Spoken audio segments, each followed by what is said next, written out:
नागेंद्र वर्मा जी। राधा वल्लभ श्री। महाराज जी, आपके चरणों में कोटि कोटि प्रणाम। महाराज जी, मेरा एक संशय है। महाराज जी, हम रुपया ब्याज पर देते हैं, यही काम से हमारा परिवार का खर्च और बाकी सब चलता है, लेकिन अब मन में आपका सत्संग सुन के थोड़ी विचलता आ रही है कि ब्याज का पैसा कहीं हमारे लिए पाप का साधन तो नहीं बन रहा। हमारी गति बैंक क्या के होगी? ब्याज से तो लाखों लोगों का जीवन चलता है ना।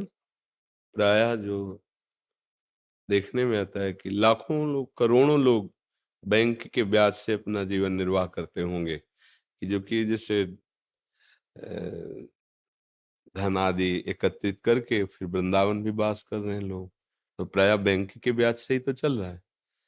तो ये जो ब्याज की निंदा की गई है, वो पूर्व में जैसे जमींदार लोग होते थे ना, 500 रुपए दिए, 500 का वो ब्याज वापस किया, वो ब्याज के ब्याज ऐसे चढ़ा देते थे कि कितनी बार 500 दे ले पर वो मुक्त नहीं होगा।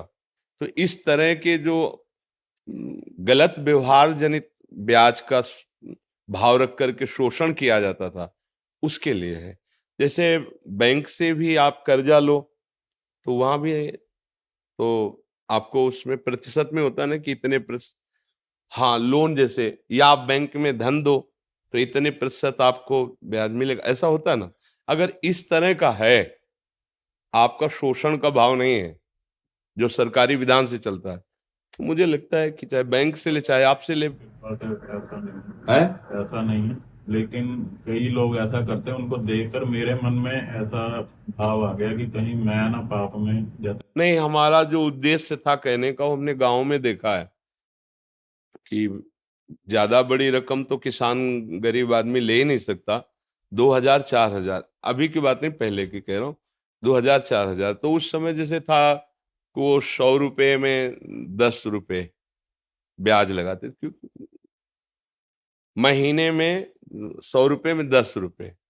और वो किसान आदमी, वो तो फसल आएगी, अगर फसल नष्ट हो गई तो अब कहाँ से बड़ा, मतलब ये तो आप लोग शायद उस कष्ट को नहीं जानते होंगे, जो गरीब हैं, किसान हैं, और उन्हीं से उनका उदर पोषण होता है।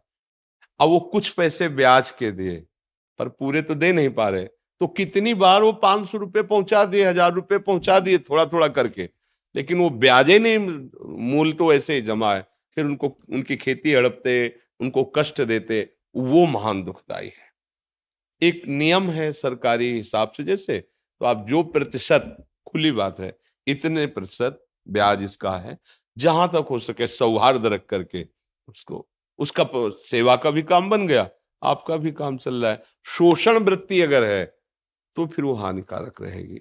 शोषण वृत्ति अब जैसे किसी ने लिया था और दूसरे दिन उसका काम हुआ नहीं और उसी को वापस करने गए, तो उसने पूरा हिसाब लगा के कहा चाहे आज दो चाहे 1 महीने बाद दो, ब्याज तो तुम्हें पड़ेगा ही।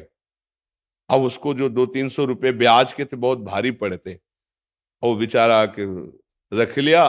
अब जब वो लाही चना कुछ भी पैदा होगा बेचेगा, तो अब वो पैसे लिए थे, काम नहीं हुआ, वो वापस करने गया, अब ब्याज के पैसे उसके पास कहाँ तुरंत, अब नहीं है ना, अब उसको कई महीने लगेंगे फसल आने पे, अब वो उनका हिसाब बढ़िया बन गया, तो फिर ये हानिकारक होता है।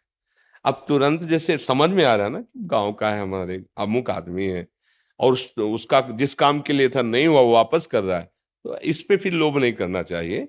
इसमें हाँ ठीक है, कोई बात नहीं, महीना 2 महीना हो गया तो फिर उसका ब्याज उचित ले लीजिए। अगर कोई ऐसा लगता है कि ब्याज नहीं दे पा रहा है, तो भाई थोड़े दिन के लिए आप हमारा मूल वापस कर दो, हम क्षमा करते हैं ब्याज, ऐसा भी व्यवहार कर लेना चाहिए। तो उससे भगवान देख रहे हैं ना, उससे मंगल, शोषण वृत्ति का निषेध किया गया है।